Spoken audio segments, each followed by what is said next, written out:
quorum. Members walked out. Everybody is worried that we are going on recess for 2 months. Up to now, we have not got CDF money. Children are going to school in January, and most of the children, they depend on these the bursaries from CDF. Maybe you can give us a statement on that, because the first thing we are going to be asked is that we met with the CS. What did he say? Thank you. Yeah, thank you, CS. So there's just a rider on that. This has been a thorn in the flesh for many Kenyans, and as CS issue of NGCDF funding, and the other time, you remember the last time when we were in Mombasa, it also brought a stalemate. I don't know why it really has to keep on recurring this fund, this disbursement, yet it is quite sensitive for members and it is quite sensitive for the country. So probably as you respond, you would also like to see in future, would not like to see these kind of ugly scenarios, especially on this particular fund. Thank you. You can go on, please. Thank you, Mr. Chairman. Let me say this, and with a lot of humility, because I came in very late last night or early this morning, and I was coming from COP28, and we take advantage of the COP28 to actually talk to bilaterals, and that's why His Excellency is actually in India right now. The message is very clear for us, is that things we don't know. The other day I was saying, kwa nini dunia imetuthuru namna hii? We have to understand, it is our country, dear members, and we have to understand. I narrated the whole situation. We had a big session where I said, in 1 year, Kenya has gone into two extremes.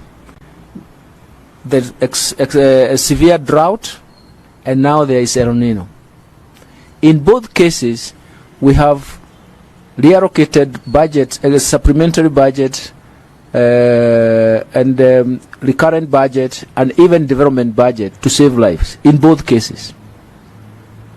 At the same time, because those extremes also create a recession, we are not getting adequate tax revenues. So you can imagine, in fact, if the chairman can tell you, when you devour the development budget, it means that you remove the capacity for even future growth. So in a sense, we are struggling just to be on the same position. And that's why we actually, that's the same message I had in Marrakech, was that we are facing a serious liquidity crisis, and that is why we can't come in as fast as we would like to. But it's not a solvency problem. But sometimes people are rushed to say, we want the money today, otherwise you are dead on arrival. Sorry for using that word. But you end up taking measures to solve the problem, but those measures are not well coordinated, and they can actually ignite solvency challenges. We want to avoid that. But we are working very hard so that even before Christmas, we make sure that we make some few steps. By the way, I can tell you, we are even having trouble with salaries.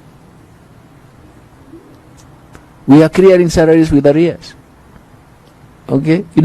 Just imagine that. The first thing we can do, and you are familiar with this story, is that we cannot default on external debt because our credibility is going to be ruined. It takes the first charge. But the team in the Treasury are working very hard. In fact, that's what I started looking at in the morning. I was even called by the governor in Nairobi County telling me that, look, I'm going to be impeached. What are we going to do? I have not given salaries. You can imagine it's a liquidity issue which is short term, but we are going to get there. We are going to get there very soon. We are working very hard round the clock to make sure that we are doing that. Most countries have recognized what kind of economies like ours, especially in the Horn of Africa, are facing the same problem, and they are coming up with budget support. We are signing supports from different countries. So we are going to ride over this. But in the meantime, we are just begging for a little bit of time. We are working 24 hours to make sure that we resolve this. And we want to make sure that how we resolve it also does not ignite solvency challenges. So we're going to be there. But it's only that we cannot get what we want at the time we really desperately want it. But we be sure that tomorrow, the next day, life is also going to give us some signal. In fact, the pattern of rainfall is helping us even to actually distribute relief partner, even support, even evacuating people who are in dangerous places. Remember, when the rains were going on, it was impossible to do that. So at least in every crowd, there is a silver lining that we are trying to utilize, and we are going to make sure that we utilize it to the maximum. Thank you very much, and I hope you bear with me and my colleagues at the Treasury and the totality of the government. We are all facing that crisis. Yes. Bwana CS, thank you so much for that elaborate explanation, but I would also like to ask, yesterday we saw an increase of interest rate from to 12.5.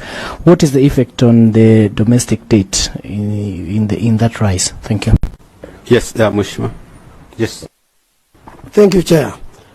Now, when I see this, I would like to say that I represent a rural area in Parliament, and I know what people are saying. We want to save your neck, when I see yes. We are in a problem. You know, this is your second year. You are on with second year in office, but things have not been good. You remember when we were in Mombasa, we had to walk out in protest so that we get CDF. Our position at that time was threatened by wananchi, saying, if we don't get CDF, you are going to see our wrath. Now we seem to be facing the same thing in our second year again. And why I feel concerned much is that the background of what is happening makes people wonder why we cannot even get CDF as we were doing before the current regime. One thing is that we are paying too much tax. And when you pay much tax, you expect revenue to be a lot more than before. The contrary is the situation. We seem not to be having any money at all, not just for CDF, but for everything. But CDF is touching the hearts of people. When I see us, I know if we go home without CDF, and we are going home the next day after tomorrow, closing Bunge tomorrow. If we go without any CDF money, we are just going to plunge ourselves into a burning fire. I was in the chamber when the speaker was on the floor. He explained to us that we are going to give some mere 9 billion Kenya shillings, which will be paid by about 20th of this month. 9 billion is nothing, really, zero. That therefore means by January we will not be having money to give bursary. All mothers, fathers are going to run to us, we MPs, forcing us to give them something for fees. And of course, you know, if the government cannot do it, who are we to do what the government cannot do as individuals? When I see us, we are putting us in a problem. So my last take is, whatever you can do, please make sure we do have money to pay bursary, because with us it is going to be simple. We will say, we spoke with the CS, he knows our concern. If your child is not going to school, don't hold me responsible because I pay tax. Hold the CS responsible. This is a plea, and I say it is a plea from wananchi, not from me. Okay, as a person. Yes, sir. Thank you. Thank you very much, Chairman. Oh, sorry. I don't want to read from the book of Lamentation. I want to read from the book of Ecclesiastes to encourage you. When I see us, I have known you as a honest and a truthful man. Please share the truth before time catches up with you. Share the truth. Say, kimeumana. Give me time, kidogo.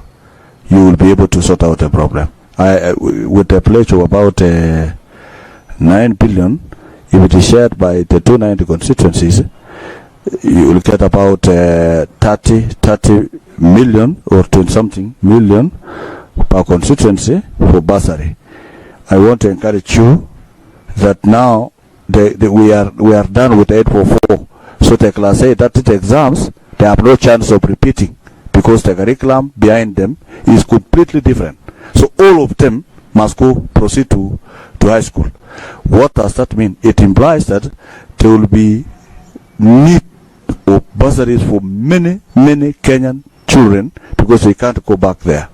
So I encourage you to push a little bit. If you can be able to double that to 18B, or just work on a percentage between 40 to 50% release. You can suspend the money that you want to give to subsidy to push the sugar cane and other things, suit the children of Kenya, because that is the fabric of this nation. That is where it holds. I want to encourage you to explore options before Parliament start giving you serious demands. You have the capacity to hold some things that can hold. You know, even the fertilizer subsidy that we gave budget of about 8 billion can hold, because it is meant for the next season for fertilizer. That's around March, April. But children are January 39. So there are things in this budget that you can hold for the sake of the children of Kenya. So offer to you, CS, continue being truthful, but that truthful should always come in good time. Okay.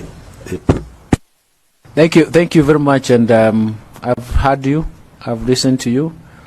This is a new administration. The other one is the regime. Please, let's make a difference. But the new administration faces the reality and tells the reality the way it is.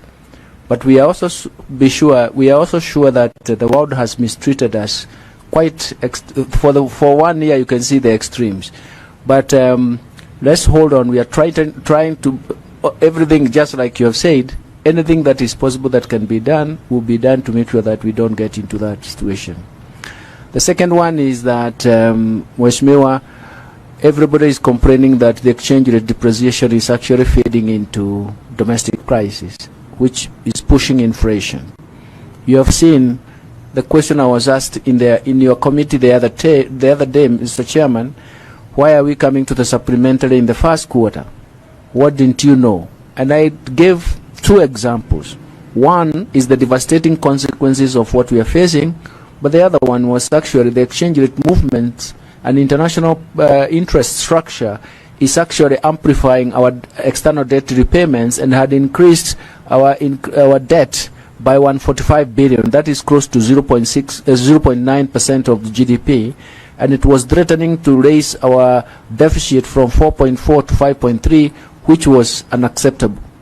In the end, we were only able to accommodate 0.3% to 4.7%, but it means that we have to raise 0.6%, that's about 90 billion, and we can raise that by, 1, lower the expenditure by that amount, or look for resources elsewhere. That's why our leaders, His Excellency, is very busy contacting our friends so that we see how we can ride over that. So it means that we need a drastic policy action to halt this movement. But of course, I don't like talking about monetary policy a lot because the gurus are here. You know, I'm conflicted because I was a governor of the central bank, and I think those days, I think were those days. You see, you don't want to leave part, but I think Matu, do you want to mention what you anticipate with this, because it's very important that he has.